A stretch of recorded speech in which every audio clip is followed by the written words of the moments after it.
that chart for 44 years. Okay? I drug it around when I was a missionary in Nevada and all over the place, stuck it up on walls. Even taught children in preschool that chart. They can learn that. One year I taught vacation Bible school with this chart. All the kids memorized everything on this, and every little class got up and they brought some part of that, the age of innocence, the age of conscience, the human government, the promise, the law, the church age, and so on and so forth. They got up. Of course, when we got over here, you know, we had the bigger kids doing that. The other ones started that down way below. And when you're young, you've got just a mind just like a tar bucket, you know, it just really learn real easy. Children learn. But one of the things that I've realized over the years that chart is the most valuable teaching tool that you can possibly have. Because the chart tells you about what period of time what's happening. The Bible is so confusing because you're covering basically, you know, 6,000 years of time in the history of mankind only. How long it will go when the worlds were created, I do not know. That's Genesis 1:1. But it covers 6,000 years from the creation of man up here, basically somewhere around here and then on over. So we're covering a lot of time. And when you're talking about Abraham's time or Nimrod's time or Adam's time, you have to get a perspective what period of time that is. Brother Steve, could you go down there and turn that camera around and just follow me just a little bit, just carefully, so it doesn't go out of kilter? I'm going to walk over here and show you something on this chart. You can, when you get through with it, turn that back this way so I can see what's going on. Okay? Now, in eternity past, that's Genesis 1:1. Barashit, bara Elohim Wiyah, Barashit, bara Elohim et Hashemayim Wiyah ha'aretz. Okay? Now, Barashit, what does that mean? What? In beginnings, not in beginning singular, but in beginning plural. Now, page 241, I think. Let's see. Page 241, and Gesenius Hebrew grammar will tell you the old ancient Hebrew plural is what, brother? Right up there. Can you see that?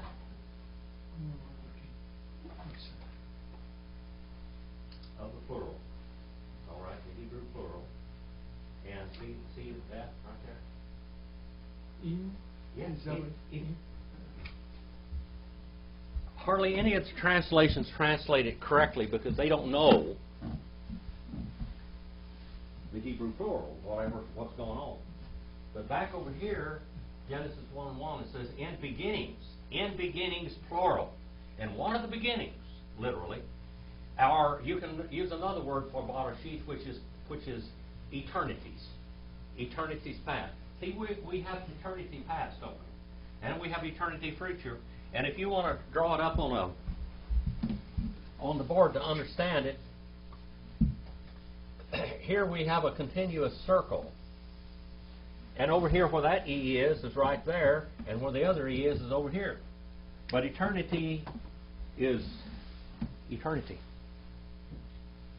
There is no beginning and end. The time that we live in the world, is a marked off piece of eternity. Do you understand that? It's a marked off piece of eternity, which we call time and space. In time and space, God created Barashit.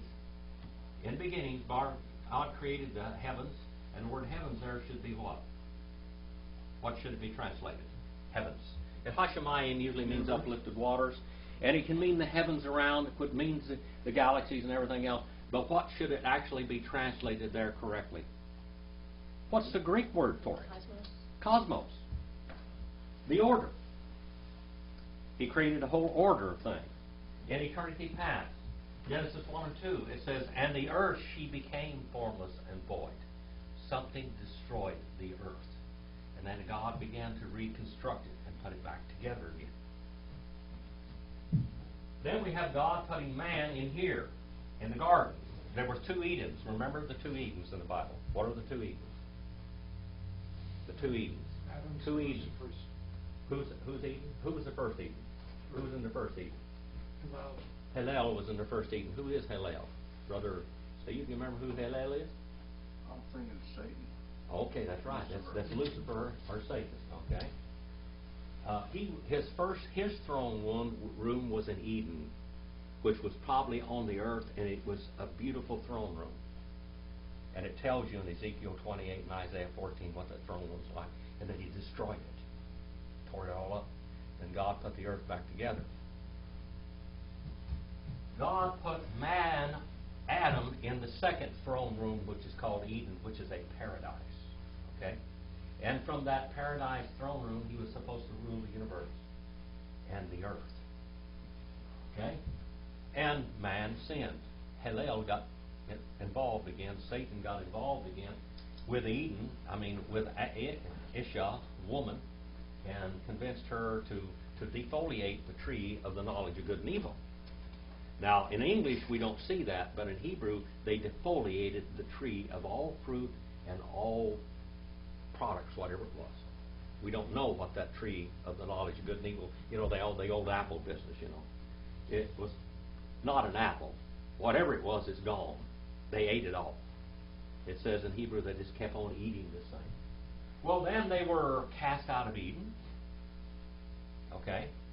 And there was a tree in there of life, the tree of life. And there was a cherubim that was with a flaming sword guarding them so they would not eat from that tree. And then they move out. And of course, the ground is cursed. And see the curse of death here. And they begin the process of dying. It took them 900 and something years. How many children can a woman have? How many children can a woman have? Come on. Tell me. How capable, if a woman could live long enough, how many children could she have? 80. Huh? 80. How many? 80. No. Endless. No. There's 1,000. A woman can have 1,000 children. 1,000 children. That's how many women. And Eve probably had 1,000 children. Okay? For a long, long time, because she was having multiple births. I think she probably used up all of her eggs before she died, and had all these children. Okay? That populated the world. And then it says here, the curse, responsibility, don't eat, and they ate, and they was cursed, there was death began, and the ground became cursed. Okay? And now we still have mankind. Mankind is not eating animals at this period of time. Not eating any animals. They're not, we have the first child that they have now. Am I still on the camera? Yep. Okay. The first child they have, they think is the Messiah. Where would we prove that? What verse, chapter and verse in the Bible? The first child they believe is the Messiah. And where does Eve say, I've gotten the Messiah? Come on. Genesis, the book of Bereshith, the book of Genesis. By the word Genesis comes from Greek. In Hebrew, it's Bereshith, beginnings. And of course, the word Genesis also means beginning, so we didn't get too far off. Exodus really changed the outlook of things. Genesis 4 and 1. Have you got it, young lady? Mm-hmm. All right, Sharon. Read that for me and tell me what it really says then from Hebrew. And Adam. We'll come right up here, real, so they can't hear you over there. And Adam knew Eve, his wife, and she became pregnant, or caught seed, right? She caught seed. And bore Cain and said, I have gotten and gained a man with the help of the Lord. Okay, what should it say there? I have gotten a man, even Jehovah. Even Jehovah. She thought that was Jehovah. Because Genesis 3:15 made two promises in Genesis 3:15. What were they? What two promises do we have in Genesis 3:15? Huh? We have the seed of Satan promise. Satan's going to have a child. He's going to have a child that's going to walk on the earth. He's going to rule the world for a while. That's the Antichrist. And the other seed is Jesus Christ, which will overcome. There's we have the war of the two seeds right there. Jesus Christ would be born first. All right, now we have a problem. Genesis 6:1. Now we have a problem in Genesis 6:1, for the human DNA and the human race is contaminated. Satan wants to destroy the line of Christ. Okay? And we have angels bringing forth children, procreating with women, and these children are giants, very big people. Later on, we have it after the flood, don't we? Who was one of the Nephilim after the flood? These are called Nephilim, which means what? What does Nephilim mean? Nephilim means what? Nephal means to fall, fallen ones. All right? The fallen angels procreated with women, and they brought forth a race of giants, evil people. And the giants, according to the book of Enoch, were killing and eating animals, and they were killing and drinking people's blood, the first of vampires, real vampires. Okay? Now we know that the animals at that time were not eating each other. Okay? That hadn't happened yet. Mankind was not given animals to eat until when? When did God give man animals flesh to eat? After the flood. After the flood. Okay? Now let's look. The flood came, many theologians believe, because of this contamination of the human DNA. If God had left it like it was, there would have been no pure human seed left on the earth from Adam to bring forth the Messiah. Satan is a thinker. He's bad in every way, in every angle. Okay? So God brings forth the flood, the earth. Noah preached. How long did Noah preach? Huh? How long did Noah preach? He preached 120 years as he was building the ark. But there was a preacher before him that preached how many years before him that the flood was coming? How many years? Real easy. Start adding up mathematics. What was the name of his child? He said the flood was going to come in, and he brought forth a child, and he says, when he's dead, it shall come to pass. What was the name of that child? The oldest child, the oldest human being ever lived, Methuselah, 969 years. At the end of his life was when the flood came that year. All right? And then we have 3 men and 4 men and 4 women that got on the ark. That's the all. Now, I believe there were people saved outside the ark after it started raining and the floods and all that kind of stuff. The earth totally changed at this period of time. Is this all right? Is this what you wanted? Okay. All right. Here is the earth. Around the earth was an ocean in the sky, and it did not rain. There was no rain before this period of time. It was like like what you call a greenhouse. Here's the earth. Okay. Now water was on one side, and land was on the other side. Land and water on the earth. The earth was not divided at that time. Okay. And the earth was what geologically is called a Pangea. Pangea or Gondwana. Say that, Pangea or Gondwana. What it means is land was all on one side. Now, all scientists believe in the continental drift theory. Did you know that? But the continental drift theory was a little faster than what they think it was, because the continental drift theory started when, in the days of Peleg, God divided the earth. That's when the languages were confused. Now, you asked me a question about the Tower of Babel. First of all, we have the flood. All the earth is flooded, the whole earth, what we call a universal flood. Okay? Now, in Europe, they have figured out there was a universal flood, at least in Europe. Everything was covered with water. How many of you have been in airplanes? Looked down upon the United States. Do you think there wasn't a flood out there? Have you ever seen a flood? What happens after the flood? You just look at the land down there. There's been a flood here. I mean, you can look at it and see that. Okay? Well, there was a universal flood. Noah and his 3 sons get off the ark, and those 3 sons populate the whole world. Okay? Now, we come here. And one of those sons is a kind of a bad boy. Texas bad boy. Texas bad boy, they used to have an old term for that, Texas bad boy. You remember that a long time ago, brother? No? That's too old for you? Guys aren't old enough to remember that. Anyway, Nimrod was a bad boy. He was the son of Ham. The Hamites are the ones that invented everything that was ever invented in the world. Music, every metallurgy, everything. They did it all. And they led out in the conquering of the population of all the lands. You go all the way to Australia, you go all the way to Americas. Americas was probably the most populated, the American continents were probably the most populated place in the world. And less disease here than any place in the world. Okay? The most advanced mathematics and medicine and botany was here in America.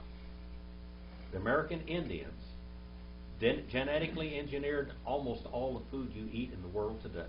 Potatoes were genetically engineered from a deadly nightshade plant. Tomatoes were genetically engineered from a deadly nightshade plant. You know what nightshade looks like? That little purple berries over. You ever seen nightshade? That's the father of the tomatoes. They genetically engineered that. They genetically engineered corn. In the King James Bible where it says and they had corn, they didn't have any corn. Corn came from here. All peppers, a nightshade plant. Peanuts, beans, squash, pineapples, everything came from this side of the world. All right? That's where it all came from. When many people came to the American continent before Columbus did. Columbus did what you call the Columbian exchange. That's where he took things back. Europe was starving to death. What did they have in Europe to eat? They had oranges, carrots, lots of milk. Turnips. They had wheat and barley, and they were living on that. The Cornucopia was over here. When they took it back, people in Europe didn't like potatoes because they were growing underground. They didn't like peanuts that were growing underground. And tomatoes, they're scared to death of them. But now, what would Italy do without tomatoes? What would the Chinese do without yams and peanuts? King Paul, there was a king in China, an emperor called, they named him Kung Pao chicken, Kung Pao this, Kung Pao that. He loved peanuts. The peanuts came from here. All right? Well, this was after the flood now. After the flood, all those Nephilim are killed, plus all the other humans on the earth. There's only going to be 3 people that populate the whole world. Ham, Shem, and Japheth. Ham are all the dark races. Those are the ones that would lead out. Okay? And then Shem means what? Name or monument. Pillar. Okay? That's where God's going to get His word out. It does prophesy, Noah did prophesy that Japheth would take away the Patan from Shem and take it into the world. And there's where we have the Gentile church coming after when the Jews rejected the word of God. After the flood, in the age of human government now, God told them to do what? Scatter and multiply. You know who scattered and multiplied? Ham. Over here. When the earth became divided, in this period of time when the earth divided, God started to divide the continents. That's when the earth broke apart. And, they were building great big buildings. The Tower of Babel was a large building. I mean, it is gigantic how big it was. It took days' journey to go around the base of it. Days' journey to go around it. I think a month to go around that. That was so big to hold that tall tower. Okay? And it was built. It had been built. It was finished. But it didn't really go to the heavens, as it said. It went way high in the sky. But it was a religious monument, and the person being worshipped was Nimrod. And it took like 6 months to get the stuff from the bottom to the top of it. The material as it were building, it was so big. It went round and around and around. The ruins of that still is over there in Mesopotamia. All right? Human government. Scatter, multiply. Human government is supposed to protect its citizens from the outlaws. That's what it does. This is when what we call the death penalty is instituted, everything during this period of time. They failed. They didn't scatter and multiply. They wanted to build big cities. You have big cities, what do you have? Crime, violence, all kinds of problems, okay? The judgment was the confusion of the languages. Everybody spoke one language. But then all of a sudden, people start speaking different languages and they can't understand each other and they go in different directions and God divides the earth. That's when the earth started dividing. When they got out there. How did the American Indian get over here? God divided the earth and they were here. Now you study archaeology and anthropology, you find out the Indians were always here. They were always here. Didn't come here, they were always here. Okay? And they are Asian, not Hebrew as the Mormons say. All right? So God divided the earth and He confused the languages. That's when the Tower of Babel was built. Okay? Right here. Now we come to a different dispensation or period of time, which is called the promise. And there is where we are almost, it's beyond where we were. It's in the book of Genesis now. And who was the father of the faithful and all that? What's his name? Abraham. Say it right. Abraham. Abraham. Now, what does Abraham mean? Huh? Father of a multitude. Okay? His name of beginning was Abram. Abram. Say Abram. What's Abram mean? Exalted Father. Exalted Father. Okay, it comes from two Hebrew letters. Aleph and Beth. What does Aleph and Beth? That's Ab. Okay, Abba means Father. What is the Aleph and the Beth? Head of the house. Head of the house. All right.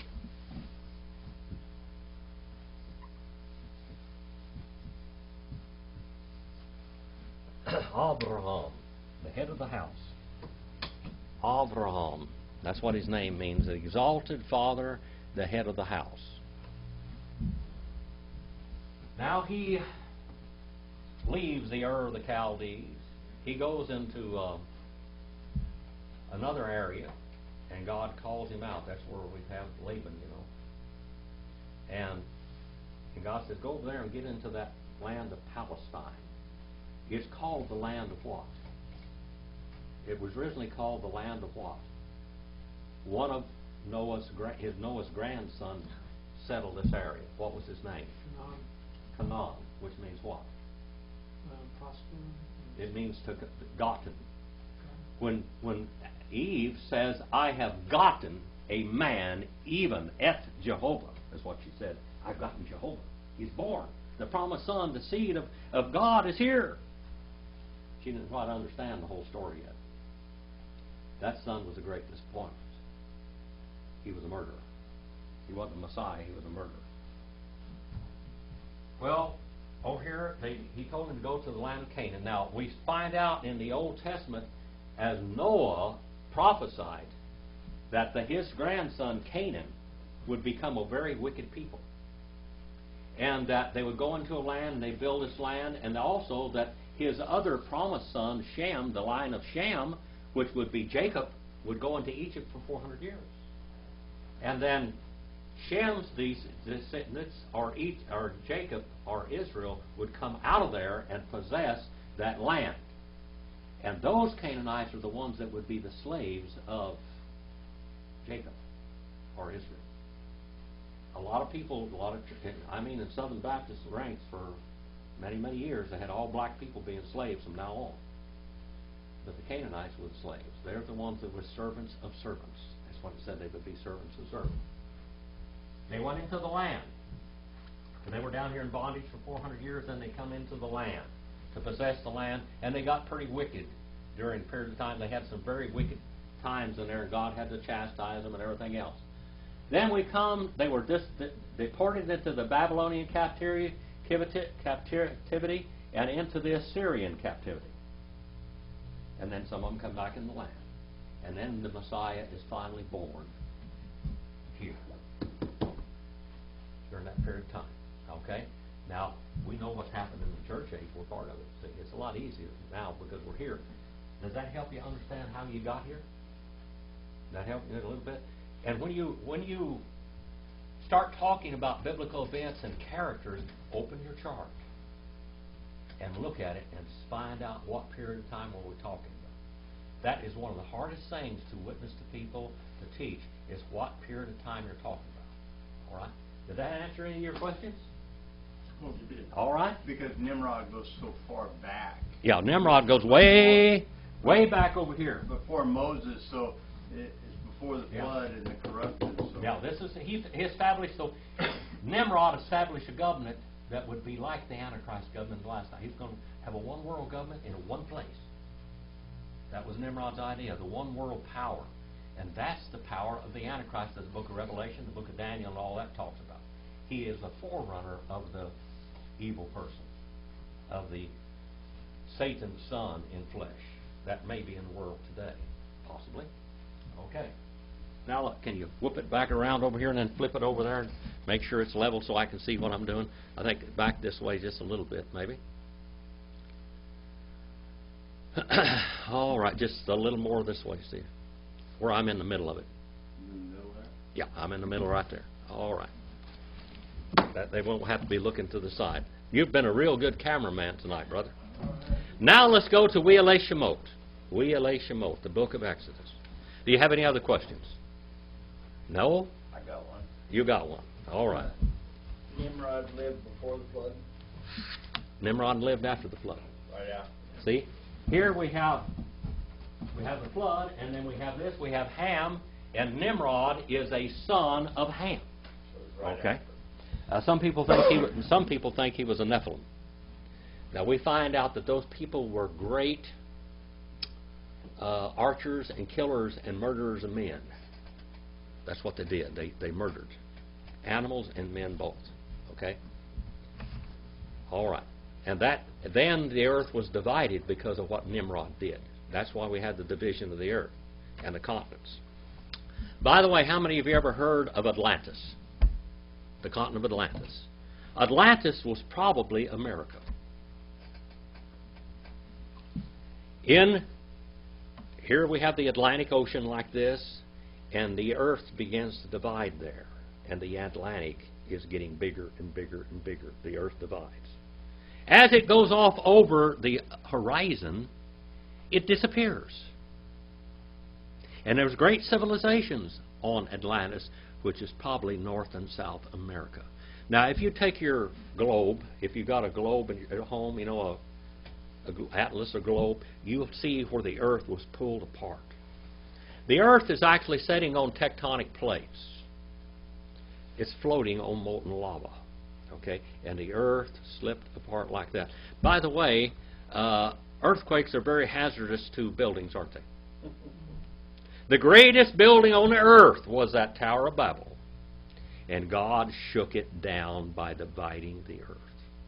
Matter of fact, they couldn't build houses and live in them for quite a while after that started shaking. He shook down a lot of buildings over there during that period of time. And they had to live a nomadic life, which God told them to live anyway. Now, why did God bless most of the American Indians so much?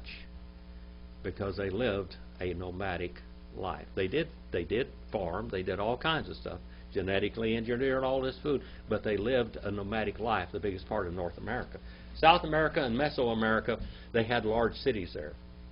When the conquistadors came over here from Europe and they lit down in the South America and they looked at those giant cities there, by the way, they all lived in what we call socialism.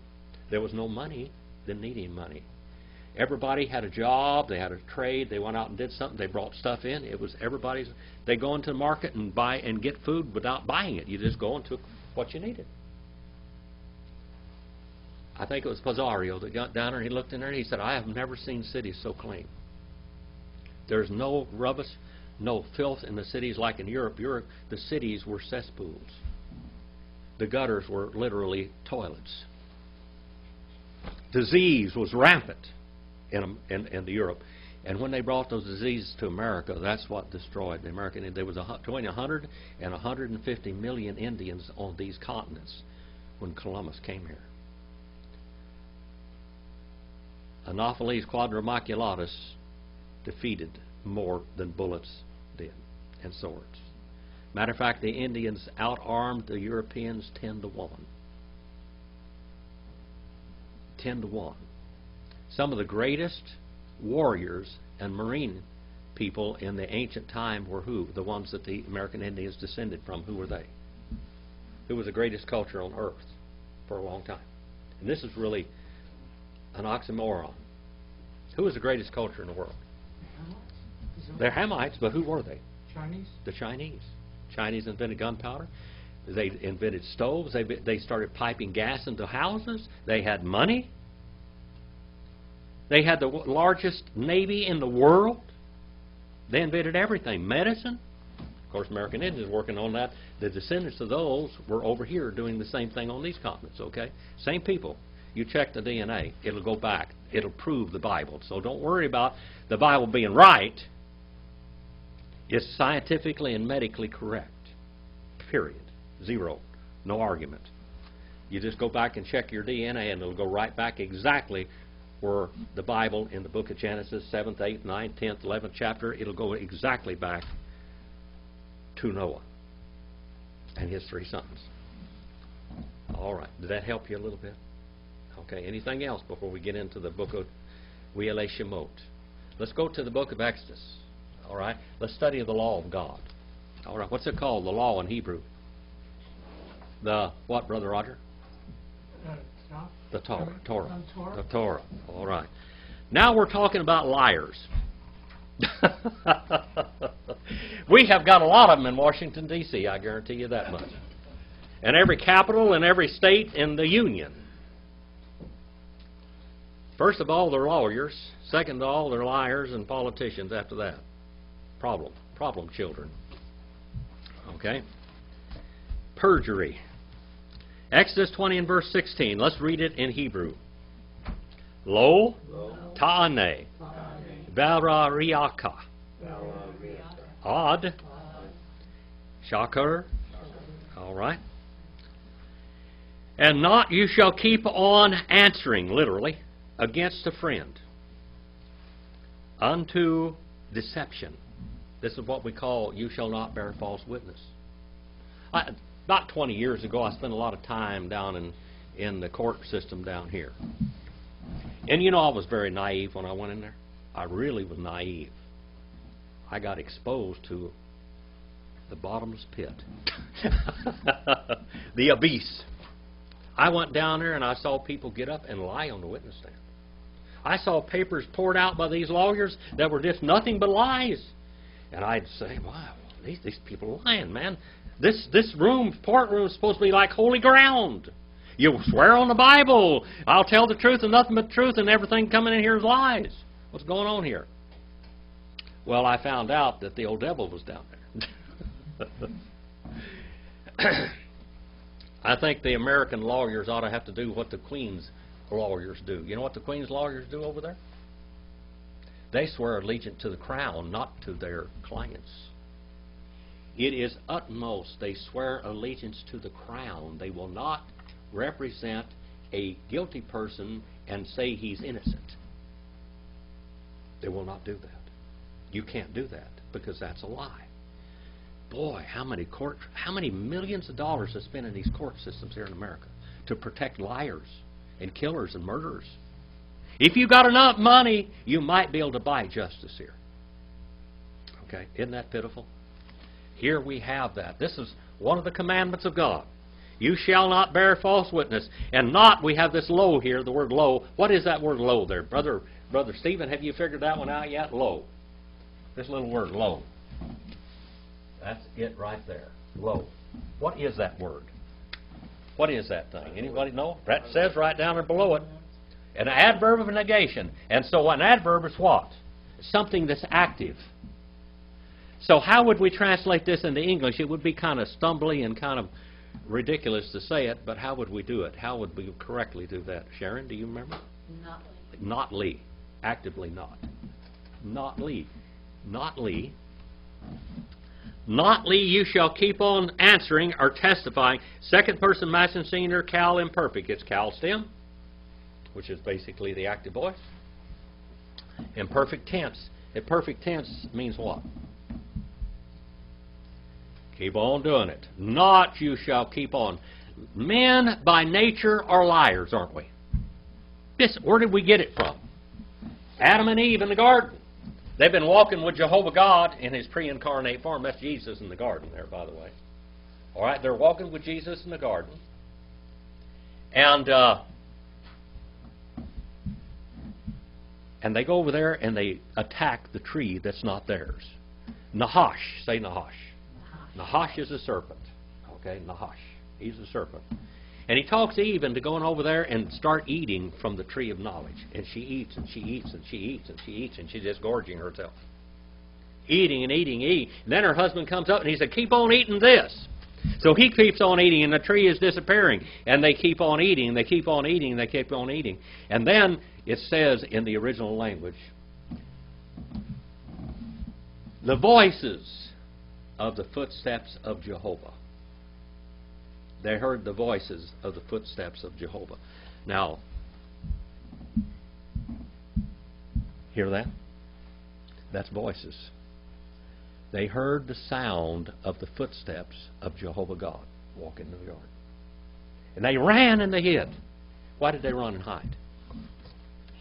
Because now they are naked. They are arum, evil. They have become thieves, they've become liars, they've become perjurers, they have become everything that is evil. And they hid themselves, and not only that, they first practiced the first case of false religion. What was the false religion that they started now? Greed. Huh? Greed. What did they do? Deceit. Now, what does false religion do? What does false religion try to do? Blame somebody else. Huh? Oh, well, but blame shifting, well, that kind of sort. Keeps it from God, the one true God. Young. We can be like God. Well, that why was we what need- happened yeah. before. That's what happened before. We want to be like gods. Yeah, everybody wants to be like gods, okay? You see that in false religions. What does false religion try to do? What is the aim of false religion? It comes from the Hebrew word kafar. They made coverings. They became naked. Before the presence and the glory of God shone from them, they were clothed with the glory of God. But now they became naked, and they know they're naked. And what did they go out and do? What did they do to try to cover their sins? They made aprons of fig leaves and put aprons around them of fig leaves. Now, you know, how many of you ever been around fig trees? First job I ever got was picking figs. You know what I'm talking about, brother? They are scratchy and itchy. False religion does nothing but cause you pain. That's all. It causes you pain. False religion always asks more of you than what God does Himself. False religion says you have to do something to get to the presence of the beatific vision. God says, I bring you there myself through the blood of my Son. Jesus does it all. False religions has something else you got to do. You got to do this, you got to do that, you got to do this, you got to do that. I wrote a book called Doctrines of the Bible, and as you go down through there, you find out what sanctification is, you find out what salvation, what baptism really is, what the Lord's Supper really is. In false religion, all of these things become a mode or a vehicle of grace. In false religion, baptism saves you. You know that? It does in false religion. Baptism becomes a vehicle of grace. It is a means of forgiveness of sins. So you're baptized. Acts 2:38 says, Peter speaking there, he says, you're baptized for the remission of sins, but that's not what it really says. In the Greek it says you're baptized because of the remission of sins. Extension, limitation of thought, or verbal action, that little Greek preposition, eis. All right? Just like that. Looks just like it does in English, in Greek. Baptism is not a vehicle of grace. Baptism is something you do because you are saved. Always in the Bible, everybody that was baptized had to make a profession of faith first. Believers' baptism, as Baptists call it. Believers' baptism. You baptize believers. You don't baptize infants. You don't baptize anybody for anybody. The Mormons have people baptized for the dead. 300, 400 years ago, everybody in your family, you go down and you're baptized by proxy for every member of your family. All right? To get them into heaven, because it's a vehicle of grace. But baptism is not a vehicle of grace. How about the Lord's Supper? In Catholicism, what is the Lord's Supper? What is the terminology for the Lord's Supper? What? The Eucharist. And what does it do? It is a vehicle of grace. And what is that vehicle of grace called? Sacrament. Huh? It's called a sacrament. And a sacrament means what? Something you do to get grace. You know what? There's nothing you can do to get grace. You believe in the Lord Jesus Christ. And that belief, that trusting, that faith comes from God too. It's all a gift, period. But the sacrament of transubstantiation, say transubstantiation. Transubstantiation. Now that was invented. That doctrine was invented way yonder. We can go back in church history and tell you when they invented it. The Catholic Church didn't begin as a Catholic Church. You go back to 300 and 400 A.D. and you find out they're Baptists back then. They all believed just like Baptists believe today. Okay? There's a little book called Trail of Blood. And if I can find it real quick. Summers. Back here is a little chart in the back of it. And it's a mess the way I did it here. See this one? It tells you the evolution of theology. You go back to 200 A.D. and everybody's Baptist. You go back to 100 A.D. and everybody's a Baptist by faith and doctrine. Okay? That's what they believe. By practice and faith, they all become Baptists. But we see the in 251 we have the division in Church of Rome. We have a liberal guy that wins, and the old Novatian, he loses out. And we have infant baptism, and we have Mary Arlet restarted around 400 A.D. 400 A.D. See, that didn't begin way back then. We have indulgences, the doctrine of indulgences started in the 600s. We have purgatory invented in the 700s. We had saint and image worship in 787. We have infant communion. Then we have the division of the Eastern and Western Catholic Church, the Roman Catholic and the Greek Orthodox. The Greek Orthodox are much more sounder in their thinking than what the Catholics are, because they have the Greek Bible. You know, the Catholics had banned the Bible and they killed. I've said that the Muslim faith and the Catholic faith are like this. In the Dark Ages, the Catholics killed between 50 and 100 million Baptists. 50 and 100 million. That's just about depopulating the world, people. This is all real figures. In 1100, we have the doctrine of transubstantiation. And their idea of transubstantiation, now I don't know if you know that are Catholics, but you can witness to Catholics. There are a lot of good Catholics. They are some of the most religious people in the world, but they're led astray. Okay? Can a Catholic be saved? Absolutely. The greatest success I've ever had in my ministry is leading Catholics to the Lord, because they believe in the Bible, even though they don't use it. They believe in the dogmas of the Catholic Church. They have to believe that. They have to go to, they're baptized as children, and they have a godmother and a godfather. Okay? And the godmother and the godfather believes for them, and they make their professions of faith. When they get up to 12-year-old, then they go back and they're confirmed. And they have to believe in transubstantiation. Now, what is transubstantiation? Young man, do you know what transubstantiation is? Young lady? No.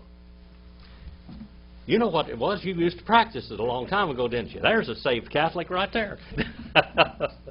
All right, what is transubstantiation? Where the wafer becomes God. Where the wafer becomes Jesus' body. And where the cup becomes His blood. Literally now, you have to believe that. If you don't believe that wafer is Jesus' body, and that cup is His blood, you cannot take it. Not only cannot take it, but if you take it, you will bring damnation to yourself if you don't believe that. So to have your first communion, you have to believe that. Now, Luther and John Calvin both left the Catholic Church, didn't they? They were both Catholic priests. Even though not Martin Luther, but John Calvin was never ordained as a Catholic priest, he was a Catholic priest, and he preached in many Dominican churches. Okay? And John Calvin was a lot more sounder than Luther was. Luther is what we call, he's the originator of the Lutheran Church, and John Calvin is the originator of the what? Presbyterian Church. Okay? Martin Luther left the Catholic Church. He went and made a trip to Rome. And in his own words, he said, the closer I got to Rome, he said, I believe the closer I got to hell and the bottomless pit. He said, as I got closer and closer there, I saw all the corruption of this great church. And so he wanted to reform the Catholic Church. That's what we call the Reformation period between Luther and Calvin. Okay?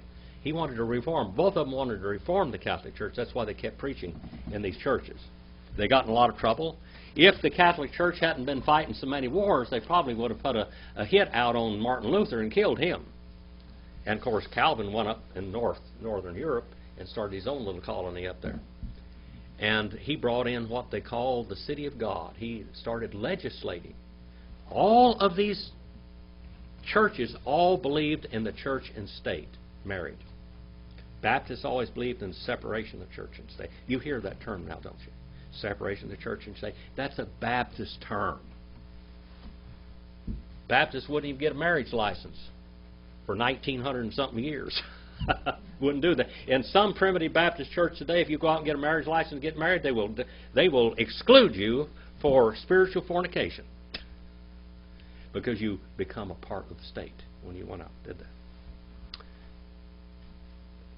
Baptists always would be married by a minister, the marriage ceremony, and they would write in the Bibles. This is where you have the old family Bibles. That's Baptist doctrine. That's Baptist. They would write in when the man and the woman got married. Other people didn't do that. They all went along, they believe in all church and state. The only colony in America that was a freedom of religion was what colony? Rhode Island. And that was founded by two Baptists, Dr. John Clark, which is a great leader, and Roger Williams. All right? That's where you have Rhode Island. And there's the first place you have Sunday schools. Sunday schools were to get the children out of the factories, out of slave labor. Children in America went to work when they were 5 years old, and they were doomed, never could read or write or anything. Sunday schools were a Baptist invention to teach children how to read and write to get them out of the factories. All right. Martin Luther devised a compromise with transubstantiation. He called it consubstantiation.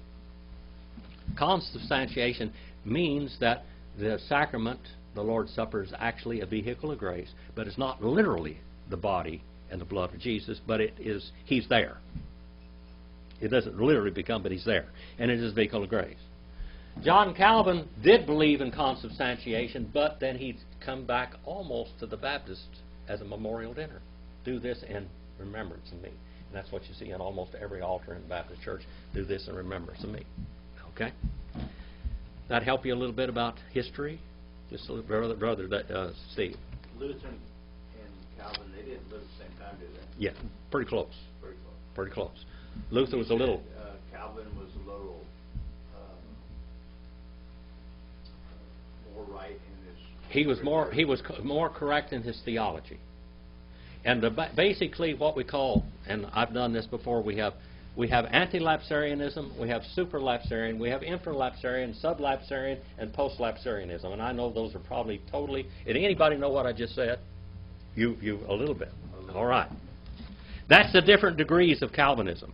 We go all the way from anti or super-lapsarian. That's the pure five-point Calvinist. They believe all tulip. T-U-L-I-P. Total hereditary depravity, unconditional election, limited atonement, irresistible grace, and preservation of the saints. Now, I'm a Calvinist by doctrine. I mean by practice. I believe in some of those points. I don't believe in all five of them. Okay? But I'm not a five-point Calvinist, but there are many five-point Calvinists in the world. Okay? Baptists believed some of those 5 points ever since Jesus Christ. They believed in the security of the believer. Once you've been saved, you're always saved. If you're genuinely saved, you're always saved. We're all depraved because we're all children of Adam. Okay? And we're all unconditionally elected because there's nothing in us that would make God like us. Period. Okay? We won't go into that tonight. That's just out there, okay? If you want to study that, you can go some of the classes that I've taught. I go into it in depth. I even have a chart to show you all of this, okay? What degree it is. Exodus 23, 1 and 7, Deuteronomy 5 and 20, Matthew 19, 18, Leviticus 19 and 18 are cross-reference to this. Also Romans 7 and 7 and 13 and 9, Ephesians 5, 3 and 5, Proverbs 6, 29 and Matthew 5, 28 are all cross-references to this very verse right here. Not you shall keep on against a friend. How do we know that's against? What part of that little word there tells you it's against? To or against? Or against? The beth on the front of that. Variaka. Okay? Page 946 on Brown, Driver, and Briggs is where you find the root of that. Beth on the front, it means against a friend. Against a friend. Unto, that little word odd there, that little for the purpose of. Odd, against, or for the purpose of deception. A falsehood. Deception. Shakar. Shakar. Shakar means to lie. Shakar means to deceive. Nahash. Look at that word, Nahash. Nahash is what? This deceiving one. Nahash, the serpent, the deceiving one. Do you have any questions concerning this? You shall not do that. You shall not keep on doing this. Man by nature is a liar. Man by nature is a grabber and a thief, and he is a greedy. He wants all of these things. Man by nature wants that. It's not the good nature in man. It's not the godly nature, but the ungodly nature of sin in man that wants that. All right. We are all liars and perjurers by nature. It takes Spirit God to straighten us out. All right, now verse number 17. Lo, Chachmod, Beth, Reika. Lo, Tachmod, Esheth, Reika. We Abadol, we Amato, we Shoto, Wachamaro, we call Asher Leriaka. All right. See there, you can read Hebrew easy, can't you? Nothing to it. Nothing to it. Like falling off a log. Notly again. Notly, you shall keep on desiring. Not you shall keep on desiring. A beth. All right, beth. Beth. There's the word for house, isn't it? How about the name Bethlehem in the Bible? What's that mean? Bethlehem. You know what that Bethlehem means? House of bread. House of bread. See, the word Beth comes right from it. Have you had any Hebrew before a little bit? Some? No? No? All right. You shall not keep on desiring your neighbor's house. You shall not keep on desiring. We all do that, don't we? Well, I wish I had a house like that. Yeah, we do that. And your friend, the house of your friend. Look at that. Riaka, your friend. And then not, you shall keep on desiring Isheth. Isheth. Isheth comes from Isha. Isheth comes from Isha. What does Isha mean, Brother Stephen? Isha. All right, it comes from the root ish. Ish. All right. Pamela, what does ish mean? Remember what ish means? Ish. Huh? How about Roger? Man. Ish is man. All right. Now, woman is called Ishsha. Ishsha. Ishsha means out of man. Where was woman taken? Out of man. Man is the primary creation of God. Woman is the secondary creation of God. You get a lot of things from Hebrew. Boy, the Hebrew is just going to explode in your mind. The things that are in Hebrew. God didn't create man from mud, nor dust, nor clay. He created him from the same elements that dust or clay is made from. Man is the primary creation of God. Man came right from the hand of God, from the material of God. God says He formed man as He formed the dust of the ground. Now, you won't get that in any translation. That's got to come out of Hebrew. God formed man as He formed the dust of the ground, and He breathed into man the breathings of lives. And the word Adam, or man, again. What's the root of that, Brother Roger? Dam. What's that dam mean? Blood. Blood or red. Okay. God formed man. He was a physical being, and He made man in His physical image. The image of Jesus Christ before He became flesh. This is what we call pre-incarnate. The pre-incarnate Christ. Pre-incarnate.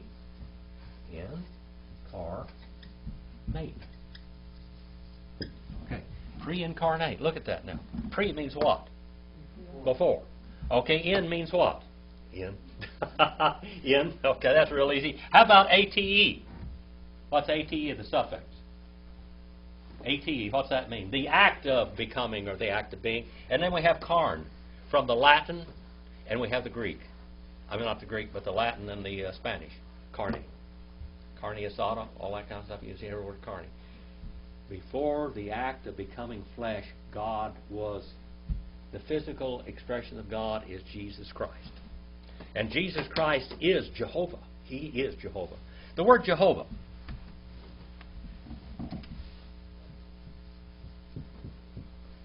What's the root of that word, Sharon? Jehovah. That's the name Jehovah. That's the name of God, by the way. Page 224 and 243. Okay. What does it mean? To become. The name Jehovah means the one who shall become. Where is the fulfillment of the New Testament of the Jehovah title? John 1:14. Who can quote that for me in Greek? At least the first part of it. Sharon? Stephen, can you quote that? No? Okay, start me out. Kai. Kai logo starts. Kai ho logo sarx aganeto. Kai and ho, the logos, the word there. And this word here was always called ha-davar in Hebrew, which means what? The Word. The name of God was always called the Word. So when John writes John 1:14, he's using a Hebraism, not the Greek idea of the logos. He said, in beginning, by the way, the word in beginning there, in Greek, I don't have any different color. What in the world happened to my... Did you drop something? Well, there it is down there. I got to get a different color, or else erase it all. All right. N-R-K. All right. N-R-K. In beginning. Here. The oldest verse in the Bible that goes beyond anything else. The oldest verse in relating to time element in the Bible, which means eternity past, the Barashit, the eternities in the beginning. The beginnings way out there in eternity is this verse, John 1:1. In beginning. And then it says, Ain. Kept on being. Ho logos. Or in English would be what, brother? The Jehovah. In eternity past, kept on being Jehovah. Now, how old is God? Do you ever hear that term? Where did God come from, all this? He kept on being. Third person singular, imperfect, indicative, active. He kept on being the Word. And the Word kept on being an inseparable part of the Godhead. It says, Kai, hologos, ein proston theon. That's what it says there in the second part of John 1:1. And the Jehovah kept on being an inseparable part of the Godhead. Did Jesus ever cease being God when He was on earth? No. He became God and man. He was 100% man, 100% God all the time. God took upon Himself your sins. That's the most beautiful thing about the Godhead. God takes care of all the religion. Religion means what? Here's another word. Religion. Let's tear that word down. R-E in the front means what? Back. Back. I-O-N. The act of. Religion means the act of binding back again. We got a word ligaments from this ligare in Latin. And this middle word right here. The act of binding back again. But much of religion binds people away from God. Keeps them away from God. Keeps them away from the grace of God. Okay? That's false religion. That's the religion we talked about, the fig leaf or theology, you know. Religion. False religion binds you away from God. But God became flesh. Kai hologo sarx agenitos says, and, say kai. Kai, that means and. Ho, the, logos, put the word Jehovah there, and the Jehovah. Sarx, and the Latin is carne, and the Spanish is carne, and that means what? Flesh. Agenitos. Third person singular, second aorist, indicative middle voice. God became flesh for himself. God brought himself into the world. Genesis, in the book of Genesis, God breathed into Adam God's blood, which is divine blood. Adam flowed innocent and pure in the age of innocence back there. Pure innocence. He was innocent. He had will and volition, but he was innocent. Okay? And he chose. Now, woman is a secondary creation. God put man asleep in a deep hypnotic trance, and he took from her sides, it says literally. He took from her bones, or his bones, and his fleshes, and his bloods, and formed woman, and then gave her back to man. That's marriage, see. That's marriage in the Bible. Now, every child that's born into this world is born with Adam's blood in it. I've told you this so many times. All the blood in the human race came from Adam, except one person. Who's that? Jesus Christ. His blood came from God himself. The seed which God put into Mary was God's blood. And this is God the Son in flesh. God became flesh. Kailogo sarx agenital, and the Word, the Jehovah, fleshy became and dwelt among us, and we saw his glory. The glory as the only begotten. John 1:18 says, and no one has seen God at any time, but the only begotten God. He has led himself out, literally is what it says. Greek is beautiful. Hebrew is beautiful. It really explains definitely the Word of God and God's plan. Brother Stephen. Blood's passed through the seed. Yes. When you talk about the pre-incarnate, would that be also considered a theophany? It is a display of God in flesh. Before we have, how many people saw Jehovah in the Old Testament? How many people saw him? All right, first of all, Adam saw him, and Eve saw him. Okay, we have two of the people there. Who else saw him? Abraham saw him. Jacob wrestled with him. Jacob wrestled with him. Noah. Yes. These people saw Jehovah. Who else in the Old Testament period of time saw Jehovah? In all his glory almost. Moshe. Moshe is writing this book here that we have today, Moshe. Moshe means what? Moses. To draw out. You've been learning somewhere. To draw out or to rescue. Okay. To draw out or to rescue. Let's go. All right. To draw out or rescue.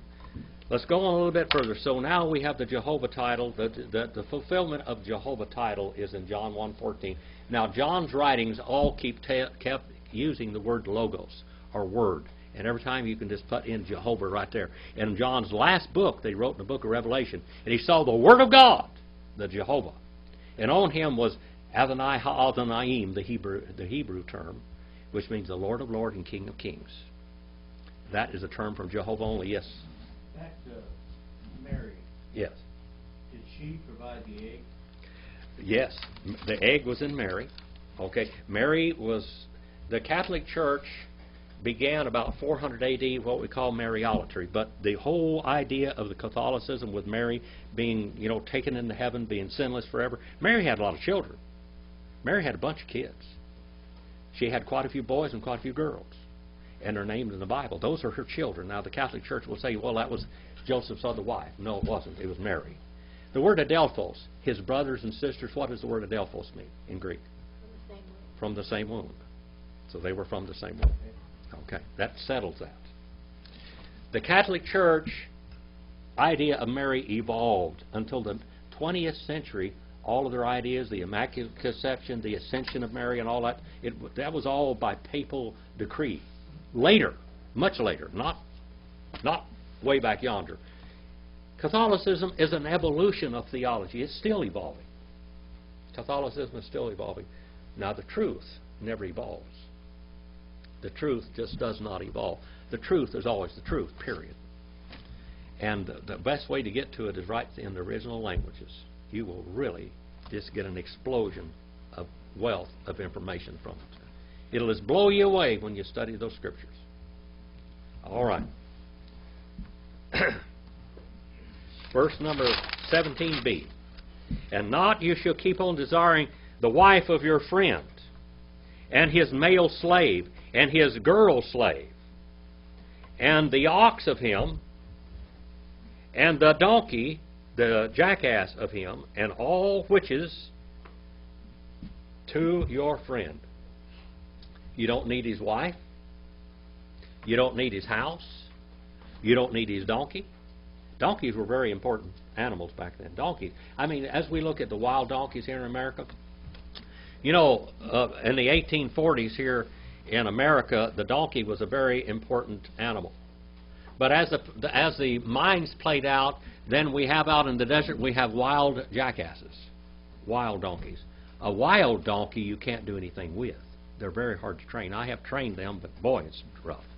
And you never can trust them either. That's another thing. But those are inbred wild. In the Bible, it says that Ishmael and his descendants and Esau and his descendants will become wild asses. A wild ass is an inbred thing that cannot be tamed. And they fight among themselves and fight anything that comes near them. That's what a wild ass does. It's a very powerful being. One time when I was young, I started working as a man when I was 7 years old. And I was probably about 8 or 9 when this took place. I was my stepfather, that wild outlaw, Dale Otto Remley. If you go into Google and look him up, you'll find, boy, famous outlaws. That was the one that raised me. My father was killed robbing a liquor store when I was 2 years old. And my mother liked wild people or something. Anyway, she married Dale. But Dale taught me so many things that are good. But boy, I sure couldn't follow his life. He was the one that flew out of that with a helicopter in Michigan, in Jackson, Michigan, in 1975. He's the one that escaped from that prison. You remember that? Nationwide news. That was my dad. Anyway, that was Buck Owens' uncle. He could sing like Frankie Lane. What was his last name? Dale Otto Remling. Buck's wife, Phillips Buford, was Buck's niece. Okay? Anyway, my dog, we had cow dogs. I had a dog that was a mongrel, but he was a great dog. I had him for 30 years. He was an old dog when he died. And he was a chow and a pit bull and everything, German Shepherd Collie and everything all mixed up in one. He looked a lot like a chow. But he just took to cattle herding really good. But he was so obedient to me. If I told him to do it, he would do it till he died, if I didn't call him off of it. My stepdad, we were managing the Snow Goose Ranch. I was doing all the work. He was milking cows, and I was doing everything else. He had 2 cows milk, and he lengthened that out until I got all the cows and horses and everything else done. Anyway, the bulls, we had Black Angus cattle, heifers and cows, and we had Brahma bulls that we bred them with, so we had what we call Black Angus cattle. And the bulls got down there on our front porch and were rubbing against the house, and the house was made out of rock, but the porch was made out of wood. And they were rubbing up against that thing, you know, and the house was shaking and everything else. And so Dale got out there and he said, "Get them out of here, Mitty and Yukon. Get them on down the road." And they did. Except Yukon kept going. I wasn't there to call him off, so he chased them 20 miles. The next morning we got up, Mitty was there, but Yukon was gone, and so were the bulls. And we started following the bull in the Yukon's tracks, and we got down there and we went as far as we could with a pickup. And so Dale, my dad says, let's go back, we got to get horses, we got to bring them back. They'll steal them. Coyotes will kill them with the wolves, they still have wolves up there. So we went down there and got a couple of horses, and we went down there, and finally we found them right down at the end of Eureka Valley. This is Fish Lake Valley, down to Eureka, Saline Valley, and then Death Valley. Okay, they're going to Death Valley. He's chasing them all the way to Scottish Castle, you know, if I didn't pull him off. So I get down there, and he's way down there 20 miles away, and I hollered at Yukon. And out there, Dale always gave me one bullet and one pistol, or a rifle. That's all I get with one bullet. He said, Jimmy, he said, if those jacks try to climb you, shoot them. With one bullet. You know, he knew I could shoot straight. But anyway, the jacks came after us. There's the wild donkeys down there, and they came after us. They fight among themselves, but when you get out there, here they come with nothing but ivories, just snapping like that and braying and going on. So Yukon kept them away from me. I didn't have to shoot any of them. But he kept them, and I mean to tell you, that dog was good. And he'd been running 20 miles all night long. We finally gathered up the bulls, we got them headed back, and in the middle of the night, about 3 or 4 o'clock in the morning, we were still driving them up to the barn and where the other cattle were. And Dale's out there singing Ghost Riders in the Sky in El Paso, and you could hear his voice all over the range in the moonlit night. That's the most wonderful memories I have of that. He was a great man in many, many ways. He was the greatest carpenter, builder, blueprint man. The last house that Buck lived in, he drew the blueprints to build it. And he was an outlaw. He was a writer, a movie star, all those things. They all were outlaws. This group you're talking about. Yeah. Mm-hmm. Anyway, we got them back home through those herd of wild donkeys. And that's what Esau and Ishmael's group would be, wild donkeys. Fight among themselves. They're scarred all up. All those jacks are all scarred up. Fighting among themselves, and when somebody comes around, here they come. Marilyn, one time, she got up there in the wilds, and she saw a herd of wild burros, and she went out there, and the burros got after her. Boy, here they came with their teeth, like that, and she took off and jumped in the car. They don't like you. Now, you can go places where the burros are domesticated. You know, they're in the wild, but they're domesticated, and they'll eat out of your hand and stuff. But you go out there where they're really wild, and they are violent, just like the Arab nations today. Anything else before I turn you loose on the world? Any other questions? We didn't get very far tonight, but we got a lot of info, didn't we? Did it help you tonight? Understand the Scriptures a little better? Billy, did you get anything good out of this? I got a lot. Yeah. Roger. All right. Pamela. Sharon. Stephen. You remember I told you it's those little tiny stories you throw in there make you remember. That's the right. Hebrew That's why I story. threw that story in there, see. The wild donkeys. I got Yes. on the coveting. Coveting. Is there a difference between wanting what your neighbor has or wanting something like what your neighbor has? Is that a goal for yourself? I would like. You can something set a like goal that for someday. yourself, but not if you're wanting that. Yeah, you that. don't want to take it away. You want to take it away. Yeah. The idea is to take it. That's why we have all the thieves in the world. You have to have highway patrolmen on the road to protect you. You have to have policemen and sheriff officers walking their beats to protect you from other people desiring what you have. You put locks on your doors. Who invented locks?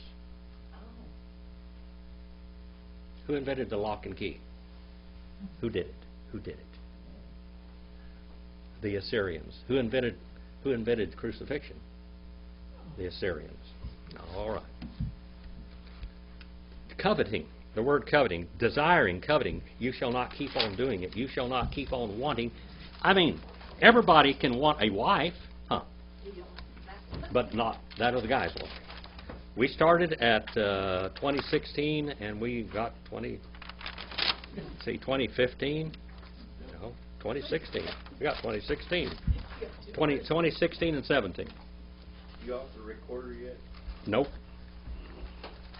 Nope, not yet. All right. Any other questions before I turn you loose and turn the recorders off? You something you had up there in front, and it explained some of the churches. Oh, it has a map in the back of it. I have some maps back there. I will give you a map before you leave.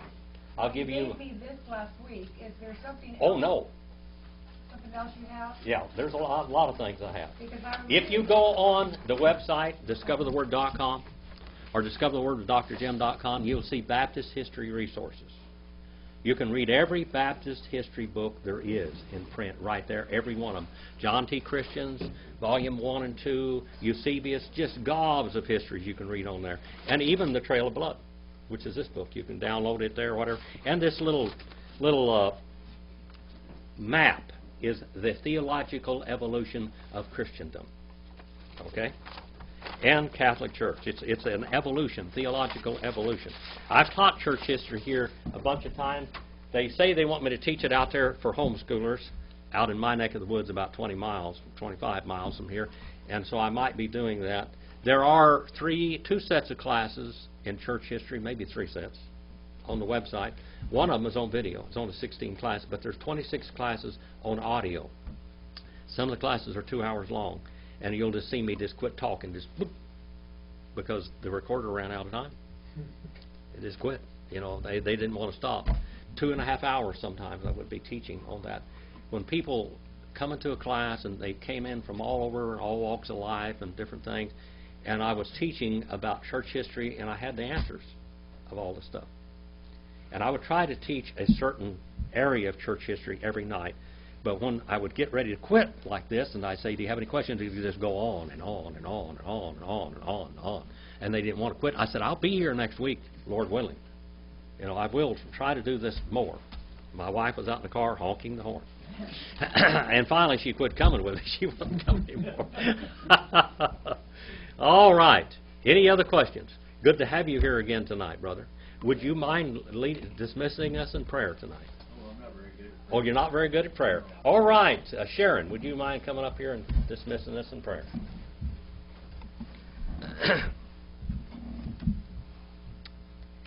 Father, we just thank you for this session of learning and questioning and just opening up just so many thoughts. My mind is kind of racing. I feel like I'm juggling all these different things, and it's wonderful, and I thank you. And I ask your blessing on everyone here as we go out for our week, and keep us safe and make us mindful of the opportunities that you bring to us that we can serve you, because sometimes we're so focused on what we're doing we just miss the opportunity. And keep us mindful of the opportunities to serve you, and bring us all safely back next week. Amen. Amen. How many